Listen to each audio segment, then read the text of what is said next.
हिंदी साहित्य संपूर्ण घटना चक्र क्विक रिवीजन विद आरती शर्मा। दोस्तों, आपको मेरे वीडियोस पसंद आए तो इन्हें शेयर करें, लाइक करें, मेरे चैनल को सब्सक्राइब करें। साथ ही साथ मेरे वीडियोस के अगले नोटिफिकेशंस को पाने के लिए बेल आइकन को प्रेस करें। दोस्तों, आज हम करेंगे घटना चक्र का पार्ट 14। ठीक है, तो पार्ट 14 हम देखते हैं। अगले प्रश्न है हमारा, गीतावली क्या है? तो दोस्तों, गीतावली एक मुक्तक काव्य है। क्या है? मुक्तक काव्य है और तुलसीदास की रचना है ये। ठीक है, और ब्रज भाषा और अवधी दोनों भाषाओं पर समान अधिकार रखते हैं। कौन? तुलसीदास। और उसी प्रकार प्रबंध और मुक्तक दोनों की रचनाओं में भी ये कुशल हैं। ठीक है, जिस प्रकार दोनों भाषाओं यानी ब्रज भाषा और अवधी भाषा में इनकी कुशलता है, उसी प्रकार से प्रबंध और मुक्तक दोनों पर भी इनकी पकड़ है। ठीक है, और गोस्वामी तुलसीदास ने गीतावली और कवितावली, ध्यान से देखें, गीतावली और कवितावली आदि में मुक्तक कथा कही है। ठीक है, तो पूछा जा सकता है कि तुलसीदास की मुक्तक कथा की कौन सी रचनाएं हैं, तो आप बताएंगे कि गीतावली और कवितावली। ठीक है, अगला प्रश्न है दोस्तों, ध्यान से देखें, रामचरितमानस का ज्ञान दीपक प्रसंग किस कांड में वर्णित है? तो दोस्तों, उत्तर कांड में वर्णित है रामचरितमानस का ज्ञान दीपक प्रसंग। ठीक है, ध्यान रखें, ऑप्शन ए उत्तर कांड। ठीक है, गोस्वामी तुलसीदास जी ने उत्तर कांड में श्री राम वशिष्ठ संवाद, ध्यान से सुने, तुलसीदास ने उत्तर कांड में, रामचरितमानस के उत्तर कांड में, ठीक है, श्री राम वशिष्ठ संवाद, नारद जी का अयोध्या आकर रामचंद्र जी की स्तुति करना, शिव पार्वती संवाद, गरुण मोह, गरुण जी का काकभुषुंडी जी से राम कथा एवं राम महिमा सुनना, काकभुषुंडी जी के पूर्व जन्म की कथा, और ज्ञान भक्ति निरूपण, ज्ञान दीपक और भक्ति की महान महिमा, गरुण के 7 प्रश्न और काकभुषुंडी जी के उत्तर आदि विषयों का विस्तृत वर्णन किया गया है। ठीक है, आदि विषयों का विस्तृत वर्णन किया गया है किसमें? गोस्वामी तुलसीदास की रचना में। ठीक है, प्रश्न है, जरा ध्यान से देखें दोस्तों, रामचरितमानस में से किस संवाद का संबंध नहीं है? तो दोस्तों, रामचरितमानस से संबंध नहीं है किसका?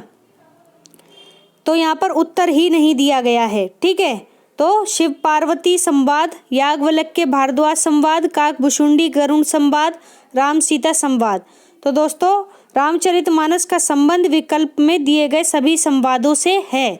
ठीक है, तो इसमें से ऐसा कोई भी विकल्प नहीं है जिसका संवाद ना हो रामचरितमानस में। ठीक है, ये सभी हैं।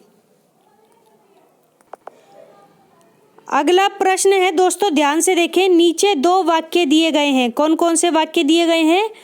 इनमें एक को कथन ए और दूसरे को कथन आर की संज्ञा दी गई है।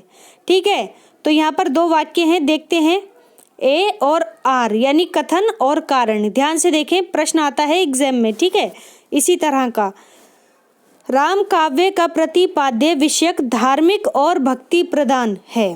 ठीक है, राम काव्य का प्रतिपाद्य विषयक धार्मिक और भक्ति प्रधान है, इसलिए कवियों ने भगवान राम की प्रतिष्ठा में संस्कृत शब्दावली को अधिक स्वीकार किया है। इसीलिए भगवान राम की प्रतिष्ठा में संस्कृत शब्दावली को अधिक स्वीकार किया गया है। इसका कारण है कि जहाँ धर्म और दर्शन का प्रसंग हो, जहाँ धर्म और दर्शन का प्रसंग हो तथा उच्च काव्य सौष्ठव दिखाना हो, वहाँ तत्सम की प्रधानता स्वाभाविक है। वहाँ तत्सम की प्रधानता स्वाभाविक है। तो दोस्तों, इसका उत्तर बी जो है वो सही है। ठीक है, ए गलत है, यानी जो हमारा कथन था वो गलत है, और कारण यानी सही है। ठीक है, और ए की सही व्याख्या आर नहीं है। ठीक है, ये बातें ध्यान रखें आप। अगला प्रश्न है दोस्तों, उससे पहले हम देखेंगे प्रतिपाद्य क्या है। राम का प्रतिपाद्य विषय धार्मिक और भक्ति प्रधान है, इसलिए कवियों ने भगवान राम की प्रतिष्ठा में संस्कृत शब्दावली को अधिक स्वीकार किया है। यह कथन सही नहीं है। जहाँ धर्म और दर्शन का प्रसंग हो तथा उच्च काव्य सौष्ठव दिखाना हो, वहाँ तत्सम की प्रधानता स्वाभाविक है, अतः ए गलत है और आर सही है। ए की सही व्याख्या आर नहीं है। ए गलत है और आर सही है, ए की सही व्याख्या आर नहीं है। ठीक है, तो ये इस तरह से प्रश्न है। दोस्तों हमारा अगला विषय है कृष्ण भक्ति काव्य। तो राम भक्ति काव्य हमने देख लिया, अब हम देखेंगे कृष्ण भक्ति काव्य। ठीक है, तो पहला प्रश्न है दोस्तों, सूरदास के विषय में कौन सा कथन गलत है। तो दोस्तों सूरदास के विषय में कथन ए जो है वो गलत है। ठीक है, ए जो है वो गलत है। क्या है कि सूरदास को सभी विद्वान जन्मांध मानते हैं, यानी जन्म से ही अंधा मानते हैं। ये कथन जो है गलत है। ठीक है, ऑप्शन बी क्या है, सूरदास श्रीनाथ मंदिर वृंदावन में कीर्तन करते थे, ये सही है। श्रीनाथ मंदिर वृंदावन में, ठीक है। और फिर है सूरदास वल्लभाचार्य के शिष्य थे, ये भी ठीक है। और यहाँ पर एक और पंक्ति है, प्रभु हूँ सब पतितन को राजा, प्रभु हूँ सब पतितन को राजा, पर निंदा मुख परी रहूँगो जग, यह निशान नित बाजा। पर निंदा मुख परी रहूँगो जग, यह निशान नित बाजा। तो पंक्तियां सूरदास की द्वारा लिखित हैं, ये कथन भी सही है। ठीक है, जो गलत है वो कौन सा है, सूरदास को सभी विद्वान जन्मांध मानते हैं, ये कथन गलत है। दोस्तों जरा ध्यान से देखें इधर, भाव प्रकाश यानी हरि राय की रचना है भाव प्रकाश, और निजवार्ता किसकी रचना है, गोकुलनाथ की रचना है निजवार्ता। इनके आधार पर सूरदास अंधे माने गए हैं। दो रचनाएं हैं, भाव प्रकाश जो कि हरि राय की है और एक है निजवार्ता जो कि गोकुलनाथ की है। इन दोनों रचनाओं के आधार पर सूरदास को अंधा माना गया है, लेकिन राधा कृष्ण के रूप सौंदर्य का सजीव चित्रण, नाना रंगों का वर्णन, सूक्ष्म पर्यवेक्षणशीलता आदि गुणों के कारण अधिकतर विद्वान सूरदास को जन्मांध स्वीकार नहीं करते। ठीक है, किस किस के कारण, जो ये सौंदर्य का सजीव चित्रण किया है, नाना रंगों का वर्णन किया है और सूक्ष्म पर्यवेक्षणशीलता, इन सभी गुणों के कारण उनको जो ज़्यादातर विद्वान है वो जन्मांध स्वीकार नहीं करते। किसको, सूरदास को। ठीक है, और श्याम सुंदर दास ने लिखा भी है कि सूर वास्तव में जन्मांध नहीं थे। श्याम सुंदर दास ने लिखा है कि सूर वास्तव में जन्मांध नहीं थे, क्योंकि श्रृंगार तथा रंग रूप आदि का जो वर्णन उन्होंने किया है वैसा कोई जन्मांध नहीं कर सकता। ठीक है, यह कथन किसका है, श्याम सुंदर दास का। वहीं हजारी प्रसाद द्विवेदी जी लिखते हैं कि सूर सागर के कुछ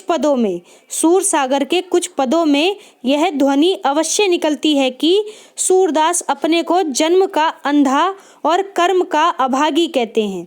क्या कहते हैं, अपने आप को जन्म का अंधा और अभागी कहते हैं, कर्म का अभागी कहते हैं, पर सब समय इनके अक्षरार्थ को ही प्रधान नहीं मानना चाहिए, अन्य कथन सही हैं। ठीक है, यानी कि हजारी प्रसाद द्विवेदी ने कहा है कि कुछ पदों में ये ध्वनि जरूर मिलती है कि सूरदास खुद को अंधा बताते हैं जन्म से और कर्म का अभागी भी कहते हैं, लेकिन क्या है कि हर बार क्या है कि अक्षरार्थ को ही प्रधान नहीं मानना चाहिए। ठीक है, बाकी बातों पर भी ध्यान देना चाहिए। अगला प्रश्न है दोस्तों, सूरदास किस काल के कवि थे। तो दोस्तों सूरदास कवि थे भक्ति काल के। ठीक है, ये बात आपको पता होनी चाहिए। भक्तिकालीन कृष्ण भक्ति काव्य धारा के अंतर्गत आने वाले प्रमुख कवि हैं कौन कौन, सूरदास, नंददास, कृष्णदास, परमानंद दास, कुंभनदास, चतुर्भुजदास, मीराभाई, रसखान, ध्रुवदास और चैतन्य महाप्रभु। ठीक है, ये कुछ नाम है, स्क्रीनशॉट ले सकते हैं आप। ठीक है, तो ये ध्यान रखिए, भक्तिकालीन कृष्ण भक्ति काव्य धारा में आने वाले प्रमुख कवि हैं ये सभी।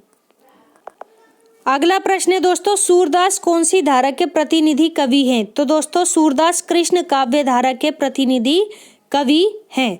ठीक है, अगला प्रश्न है दोस्तों, सूरदास ने किस कृति को नहीं लिखा है। तो दोस्तों दोहावली को नहीं लिखा है सूरदास ने, बाकी सूर सारावली, साहित्य लहरी और सूर सागर सूरदास की रचनाएं हैं। दोहावली तुलसीदास की रचना है। ठीक है, अगला देखते हैं व्याख्या। देखिए दोस्तों, सूरदास ने दोहावली नहीं लिखी बल्कि तुलसीदास ने लिखी है, और डॉक्टर दीनदयाल गुप्त ने सूरदास द्वारा रचित 25 पुस्तकों की सूचना दी है। डॉक्टर दीनदयाल गुप्त ने सूरदास द्वारा रचित 25 पुस्तकों की सूचना दी है, जिनमें प्रमुख पुस्तकें हैं सूर सागर, सूर सारावली, साहित्य लहरी, सूर पचीसी, सूर रामायण, सूर साठी और राधा रसकेली। ठीक है, 25 रचनाओं में से यहाँ पे कुछ महत्वपूर्ण रचनाएं हैं दोस्तों सूरदास की। सूर सागर, सूर सारावली, साहित्य लहरी, सूर पचीसी, सूर रामायण, सूर साठी और राधा रसकेली। ठीक है, ये सभी सूरदास की रचनाएं हैं। ठीक है, किसके अनुसार? डॉक्टर दीनदयाल गुप्त के अनुसार। ठीक, अगला प्रश्न है सूरदास की कृति कौन सी है? तो दोस्तों साहित्य लहरी। साहित्य लहरी सूरदास की कृति है। बाकी कवितावली, गीतावली और गंगा लहरी इनकी कृति नहीं है। ठीक है, अगला प्रश्न है सूर सागर किस भाषा की कृति है? तो दोस्तों सूर सागर ब्रज भाषा की कृति है। ब्रज भाषा ध्यान रखें। ठीक है, आचार्य शुक्ल प्रमाणों के अभाव में सूर सागर को ब्रज भाषा की पहली रचना मानते हैं। तो ब्रज भाषा की पहली रचना मानने वाले विद्वान कौन हैं? रामचंद्र शुक्ल। ठीक है, प्रमाणों के अभाव के चलते सूर सागर को ही ब्रज भाषा की पहली रचना मानते हैं शुक्ल। अगला प्रश्न है दोस्तों इनमें से सूर की रचना कौन सी नहीं है? तो दोस्तों सूर की रचना नहीं है ऑप्शन डी रास पंचाध्यायी। ठीक है, रास पंचाध्यायी सूरदास की रचना नहीं है, ये नंददास की रचना है। किसकी है? नंददास की रचना है। बाकी सभी रचनाएं सूरदास की हैं, रास पंचाध्यायी नहीं है, नंददास की है। ठीक है, अगला प्रश्न है सूरदास किस रस का कोना कोना झांक आए हैं? तो दोस्तों सूरदास वात्सल्य रस का कोना कोना झांक आए हैं। ठीक है, और वात्सल्य रस के बड़े कवि कहे जाते हैं सूरदास। ठीक है, ध्यान रखें ये बातें। यहाँ थोड़ी सी व्याख्या देख लेते हैं दोस्तों। वात्सल्य भाव अत्यंत कोमल और शाश्वत भाव है। वात्सल्य भाव जब तक सृष्टि रहेगी इस भाव की वर्तमानता भी रहेगी। जब तक सृष्टि रहेगी इस भाव की वर्तमानता भी रहेगी। सूरदास के लिए आचार्य रामचंद्र शुक्ल ने कहा था, क्या कहा था? वात्सल्य रस का कोना कोना झांक आए हैं। कौन? सूरदास। ठीक है, किसने कहा? आचार्य रामचंद्र शुक्ल ने कहा। अगला प्रश्न है सैयद इब्राहिम का कवि नाम क्या है? तो दोस्तों सैयद इब्राहिम का कवि नाम है रसखान।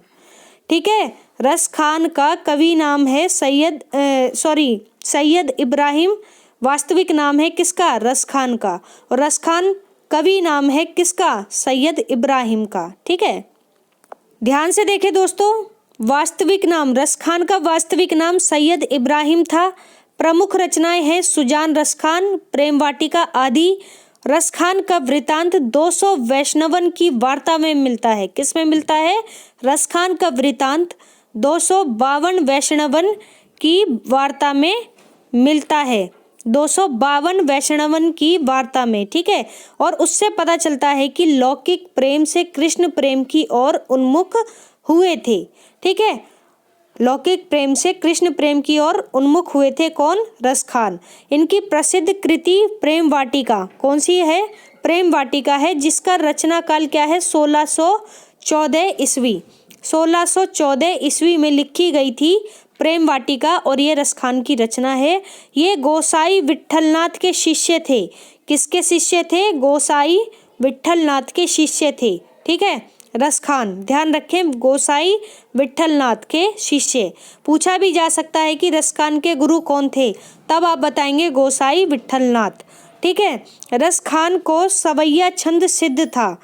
ठीक है, यानी कि सवैया छंद इनका प्रिय छंद रहा है। किसका? रसखान का। जितने सरस सहज प्रभा में सवैये रसखान के हैं उतने शायद ही किसी अन्य कवि के हों। ठीक है, रसखान ने सूफियों का हृदय लेकर कृष्ण की लीला पर भी काव्य रचे हैं। ठीक है, सूफियों का हृदय लेकर भी कृष्ण की लीला पर काव्य रचे हैं रसखान ने। तो कुछ बातें हैं, याद रखिए। प्रश्न है दोस्तों, प्रेम वाटिका नामक ग्रंथ किसके द्वारा रचित है? ठीक है, तो दोस्तों रसखान की रचना है प्रेम वाटिका। ठीक है, ध्यान रखें। अगला प्रश्न है दोस्तों, भक्ति काल के किस कवि को जड़िया विशेषण से विभूषित किया गया है? तो दोस्तों नंददास को। ठीक है, भक्ति काल के जड़िया कवि कहे गए हैं कौन? नंददास। तो दोस्तों हमारा आज का ये पार्ट यहीं समाप्त होता है। Thanks for watching. अगर आपको मेरे वीडियोस पसंद आ रहे हैं तो इन्हें लाइक करें, शेयर करें, मेरे चैनल को सब्सक्राइब करें। साथ ही साथ मेरे वीडियोस के अगले नोटिफिकेशंस को पाने के लिए बेल आइकन को प्रेस करें। धन्यवाद दोस्तों।